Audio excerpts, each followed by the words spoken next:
Então, muitas pessoas, né, podem falar isso, mas a obra, o pecado não é meu, é de Adão, e a redenção também de Cristo é para mim. Né? Mas só que existe um porém, é justamente essa obra redentora. A justificação, ela vem, sabe como que ela vem? Ela vem pela fé. Ela vem pela fé. Lá aqui em Romanos, capítulo 3, versículo 21, no capítulo 4, versículo 25, todo o contexto que o apóstolo Paulo vem ensinando aos Romanos, ele traz essa realidade. Né? A obra redentora da justificação, ela vem pela fé. Né? Foi assim com os romanos, foi assim com os cristãos lá no primeiro século, foi assim com os que foram antes. Abraão, nós estamos aqui, né, foi justificado por quê? Por meio de quê? Por meio da fé. Né? Então é esse o elo que nos liga a Cristo na obra redentora, a fé. Né? E nós somos tão pequenos na fé, né? Nós somos tão pequenos na fé, porque o Senhor Jesus Cristo, Ele fala para os seus discípulos, né? E assim, eu não conheço um grão de mostarda, mas assim, dizem que é um dos menores que tem aí na biologia, o grão de mostarda. E ele usa essa analogia para comparar a fé. Né? Se a gente tiver a fé do tamanho de um grão de mostarda, assim, ele fala com os discípulos, não fazer coisas assim, maiores das que eu fiz. E ele traz esse ensino para nós. Então, assim, a base da nossa crença, a base do nosso relacionamento com Deus é a fé. A fé. Né? Aí, isso, meus queridos, é obra primeiro do Espírito Santo nas nossas vidas. E assim, isso depende de nós. Por isso, tanta gente perdida aí fora, porque não crê, porque não tem fé. E é esse o aspecto que nos religa novamente a Deus, através da obra redentora de Cristo Jesus. E o nosso estudo ele continua aqui, né? Traz alguns aspectos da obra redentora de Cristo nas nossas vidas. Cristo foi diferente de Adão quanto à motivação da sua obra. Cristo foi diferente de Adão em relação à motivação da sua obra. Qual que é a diferença? Por que Adão caiu? Em quem Adão pensou quando ele caiu, que ele pecou?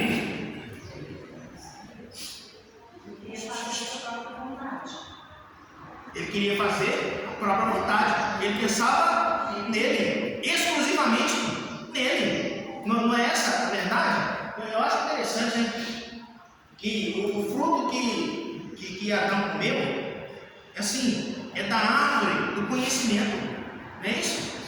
Do discernimento entre o bem e o mal. Não foi esse o argumento que Satanás usou, né? Para convencê-los de comer, né? Vão se abrir os seus olhos, vocês vão ter ciência de todas as coisas. Então, assim, pensava, é esse o argumento, exato, é esse o argumento. Quando Adão peca, ele pensa exclusivamente nele. E a nossa caminhada é assim, né? A nossa caminhada é uma caminhada que a gente pensa muitas vezes exclusivamente em nós. E aqui, eu queria só abrir um parênteses. Não tem nada a ver com a lição. Mas assim, a gente precisa aprender um pouco sobre isso. Porque às vezes, na maioria das vezes, eu falo isso por mim, meus queridos, não trata isso como uma acusação para vocês, não.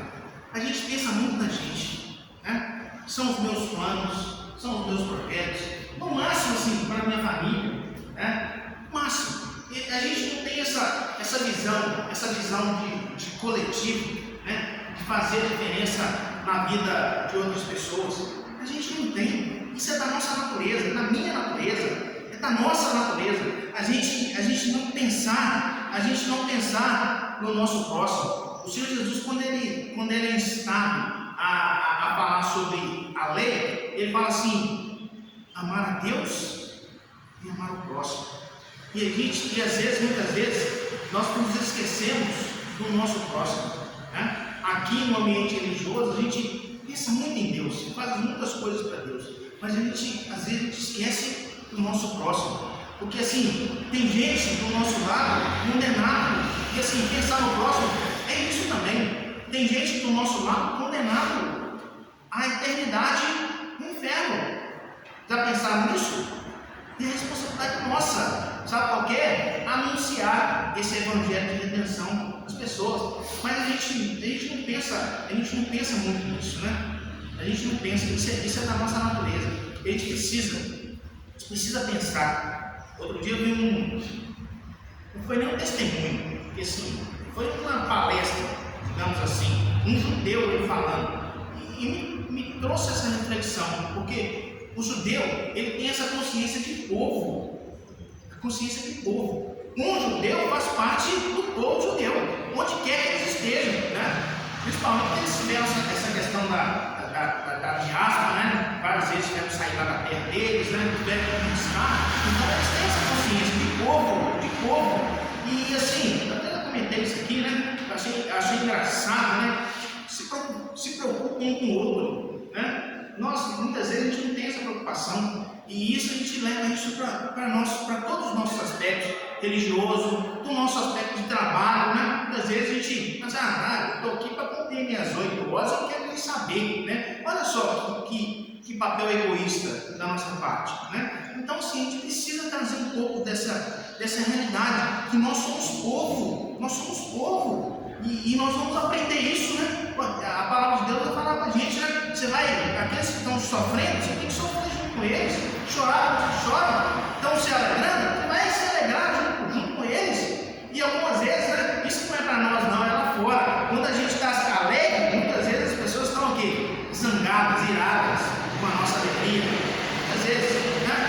Mas nós precisamos em relação à nossa vida, demonstrar aquilo que a obra de Cristo ela representa para nós, a libertação de tudo isso que nos prendia antes. Então a gente precisa viver essa realidade, né? E o exemplo que a menina coloca lá, ela trabalha de guia turístico lá em Jerusalém, muito brasileiro, mas lá na região lá.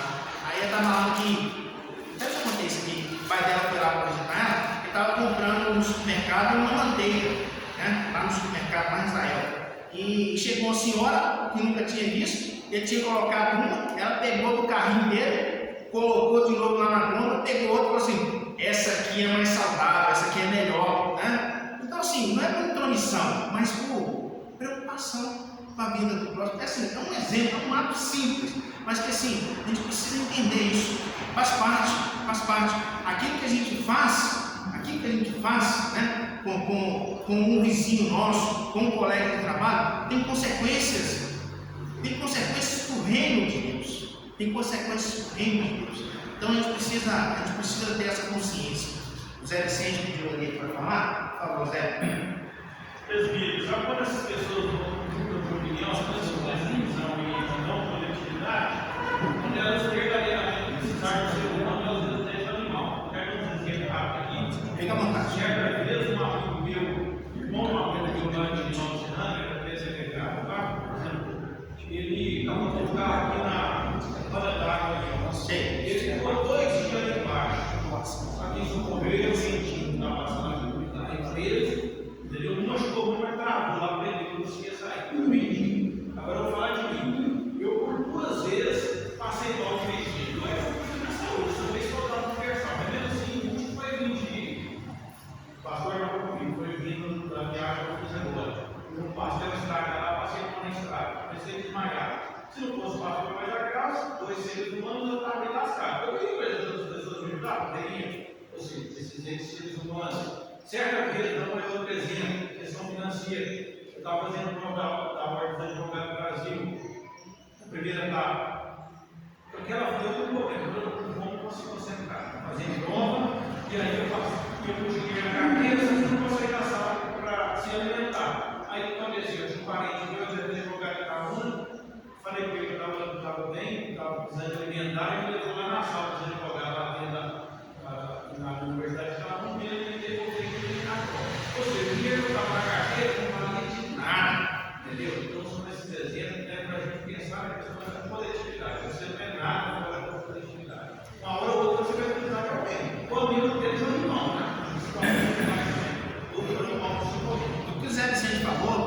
sempre assim, está dentro daquilo que está trazendo o contexto da nossa lição. Ninguém vive só, a gente sempre precisa de outra, sempre vai precisar de outra. Está citando 2 exemplos, mas assim, a gente sempre precisa de outro. E assim, só antes da Vânia falar, uma coisa que sim, me choca, ele trouxe um exemplo aí de dificuldade que ele trouxe, que ele teve ao dirigir. Às vezes acontece um acidente, e sim, os irmãos já viram isso, né? A pessoa muitas vezes está lá, né, precisando de ajuda. Sabe o que o povo está fazendo? Saqueando a cara, filmando. Meu Deus, eu não consigo entender uma coisa dessa. Aonde que está? Né? Então, assim, quando a gente vê eles zombando de Cristo no carnaval, a gente entende por conta disso. O coração do homem está assim, o coração do homem não vale nada, mas nada mesmo, sabe? Nada, o mínimo, né? Isso assim, isso choca, mas assim, é a realidade que a gente vive, é essa. Vaninha. Os judeus é o povo mais próspero. Mais próspero, é isso que eu digo, assim, por conta disso. Primeiro, porque tem a bênção de Deus, a bênção de Abraão, né? E segundo, porque quando é que Deus ordena a bênção? Lá no Salmo 133 está a resposta. Como é bom e agradável quando os irmãos convivem em união. É como óleo precioso derramado sobre a cabeça que desce sobre a barba de Arão, até a borda das suas vestes. É como um vale de Hermon que desce sobre os montes de Sião. Ali o Senhor concede a bênção da vida para sempre. Quer dizer, é a união, é a empatia. Por isso que o povo judeu é o que é, por isso que eles são próprios aonde eles vão. E nos Estados Unidos, hoje, o método mais caro dos Estados Unidos é Manhattan. Quem foi que habita aquela região? Judeus. Judeus, né? Então, assim. Aliás, os judeus que foram expulsos do Brasil, do norte do Brasil, não sei se os irmãos sabem disso, porque na época das capitanias, os judeus foram expulsos do Brasil e migraram para um lugar hoje que é Manhattan. Então, olha o que é o norte e olha o que é Manhattan. Então, assim, a gente precisa entender isso, né? Às vezes, como homem, ele se prende muito a questão material, né? Se prende muito a questão material. E isso impede que recebam o quê? A bênção. Né? Então a gente precisa disso. Às vezes, se uma pessoa precisa de mim em um aspecto, eu vou precisar ou dela ou de outro em outro aspecto. O mundo é dessa forma, né? Tem gente que acredita aí que o mundo é quadrado, mas não é quadrado, é redondo, gira, e a gente precisa um do outro nesse aspecto. Né? Se você for ver, se você encontrar um judeu, você precisar da ajuda dele, ele não te dá uma oferta, ele te dá uma esmola, ele te dá tudo aquilo no bolso. Pois é, né? Então assim. É dele, é da cultura dele. A gente precisa entender isso, né? Está falando sobre isso, mas assim, é justamente essa visão de coletividade, de pertencimento ao povo que Cristo vem nos dar, né? Redenção. Somos agora povo de Deus, propriedade exclusiva. Então é esse o aspecto da redenção que traz para as nossas vidas. Muitas vezes a gente não tem essa concepção nem na igreja, né? Você não Nem se sente pertencente nem dentro da igreja. É aquela coisa, estou aqui, mas não sei se estou, está o pé aqui, o pé lá. Você não tem aquele senso de pertencimento. Exatamente. Então assim, Adão pecou por conta disso. Né? É essa a realidade. Adão pecou por conta disso. Pensou exclusivamente nele. E Cristo, né? Aí é comparando com a obra de Cristo. Se esvaziou, humilhou-se, mesmo suando sangue, prontificou a fazer não a sua vontade, mas a vontade do Pai. Olha o contexto, né? Agora, o que Cristo fez foi pensando na humanidade, não pensando nele. Assim, esse é o contexto, né? Foi fácil para Cristo, como homem, cumprir a vontade do Pai ali na cruz ali? Suou sangue, né? Então, assim, a gente precisa fazer essa comparação, né? A gente não vai precisar morrer por ninguém, né? Cristo já fez isso por nós, mas a gente precisa compartilhar aquilo que a gente tem. E às vezes, assim, é o nosso conhecimento. Assim, às vezes a gente pensa muito em matéria, né? Material. Às vezes, sabe o que a humanidade está precisando? É de um conselho. Sabe o que a humanidade está precisando às vezes? É de um abraço, é de alguém para chorar junto com eles. Então, assim, a gente precisa se dispor. E não precisa ser pastor, não precisa ser presbítero, ser diácono para fazer isso. Precisa, sabe o quê? É de ser crente, é de ser cristão, é de entender isso, é de se preocupar com as pessoas. É esse o chamado, é esse o ensino da obra de Adão, é esse o ensino da obra de Cristo nas nossas vidas. Irmã Flora. Eu ando muito com a minha netinha na parte da manhã, quando eu percebo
condomínio fechado, as pessoas moram em condomínio fechado, né? As casas não tem muros, né? Todos abertos, mas assim, o bairro inteiro é fechado, você não consegue entrar no bairro, né? Tem que identificar para onde que vai. Então assim, o homem se fecha, as pessoas se fecham.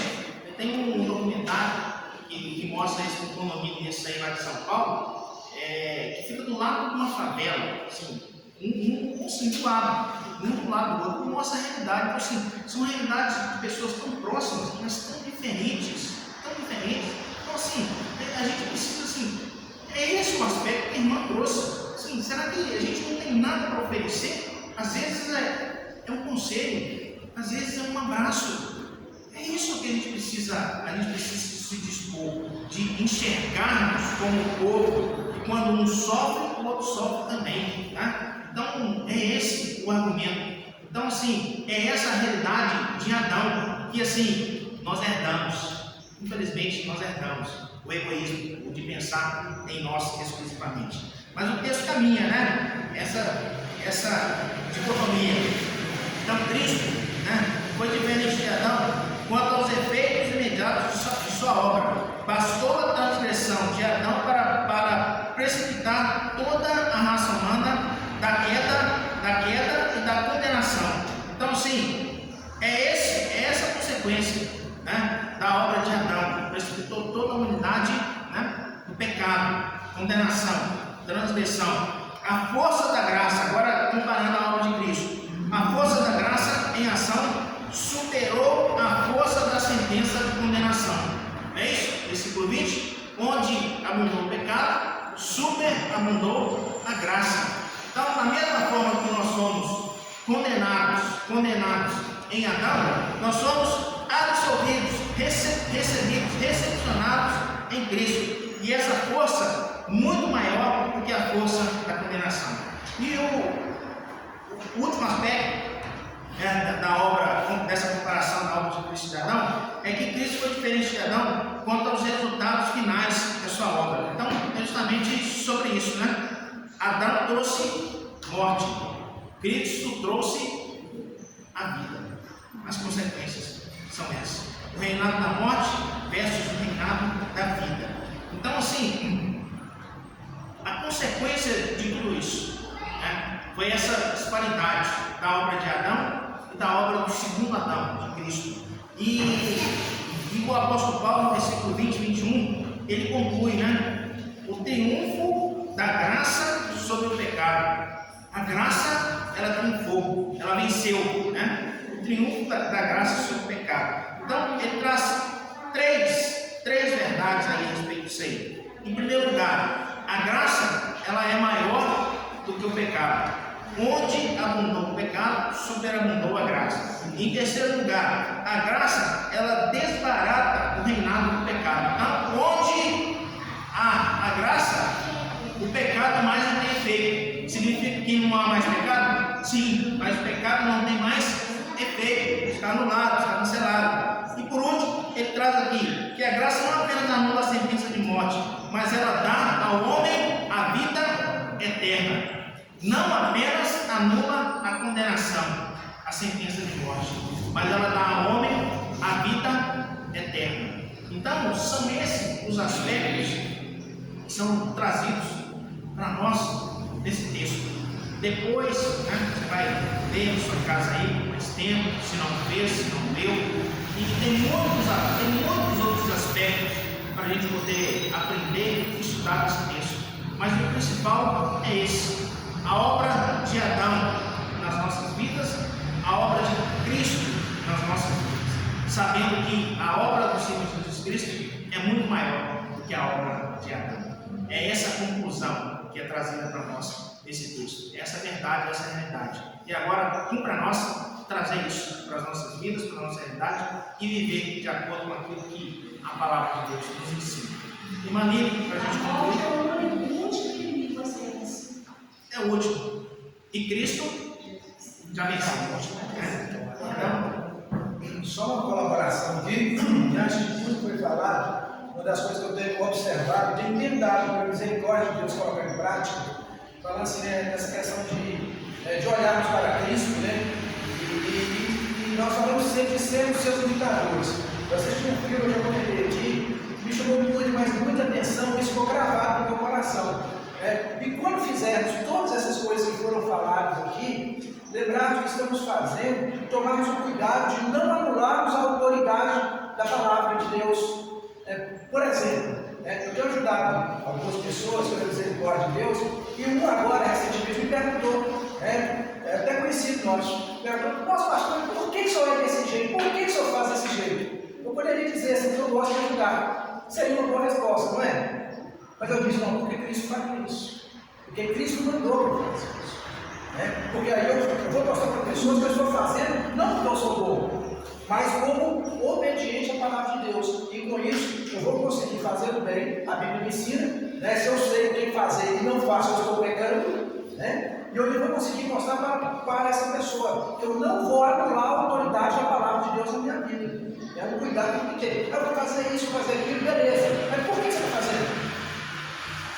Você parou para se perguntar? Eu estou fazendo porque Jesus pode fazer, a palavra pode fazer. E a pessoa vai entender que eu obediente à palavra. Então fazemos, vou colocar aqui, tá? Não é correção, mas com a colaboração também. Fazemos, lembrarmos de fazer. Estamos fazendo em cumprimento à palavra de Deus. Ou seja, eu não vou anular a palavra que vai finalizando as últimas frases dele aí. Cumprindo a vontade de Deus. Cumprindo as escrituras. é esse o aspecto, da obra de Deus nas nossas vidas. Vamos orar para a gente encerrar nossa parte aqui e passar para o nosso encerramento e agradecer a Deus, porque Ele tem nos ensinado sempre em todos os aspectos. Senhor, nosso Deus, nosso Pai, mais uma vez, colocamos diante do Senhor as nossas vidas, agradecidos ao Pai pelo ensino, agradecidos pela Tua palavra, agradecidos, Senhor Deus, pela consciência, agradecidos, Senhor Deus, pela responsabilidade que o Senhor nos dá. Agradecemos, Senhor Deus, de forma especial a obra redentora do Senhor Jesus Cristo por nós, Senhor Deus, nos dando acesso a essa graça redentora que o Senhor coloca à nossa disposição. Agradecemos porque é tudo por Ele, Senhor Deus, nada é por nós. E no nome dEle nós oramos e agradecemos hoje e sempre, principalmente a nossa redenção em Cristo Jesus, o nosso único e suficiente Salvador. Amém e amém. Glória a Deus.